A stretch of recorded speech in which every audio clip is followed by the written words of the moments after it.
Moikka ja tervetuloa Pikkukirppikselle.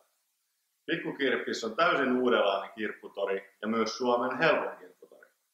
Pikkukirppikselle tuotteet toimitetaan samoin kuin perinteiselläkin kirpputorilla. Tämän jälkeen varastointiin ja myyntiin liittyvät työt tehdään puolestasi. Ei siis enää viikoittaista pöytäsiivoamista. Perinteisen viikon kirpputorin pöytävuokrahinnalla varastoimme ja säilytämme tuotteesi kokonaisen kuukauden.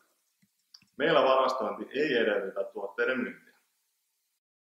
Varastointi ja myynti Pikkukirppiksellä on helppoa.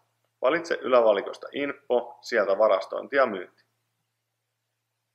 Sivulta löydät yhteydenottolomakkeen, johon tulee täyttää oma nimesi ja sähköpostiosoite. Viestikenttään kerro lyhyesti tuotteet, jotka haluat varastoida ja mahdollisesti myydä. Viimeiseksi ennen lähettämistä anna vielä laskutoimituksen tulos, jonka jälkeen klikkaa lähetä. Vaihtoehtoisesti voit myös soittaa suoraan meille sivulla näkymään numeroon.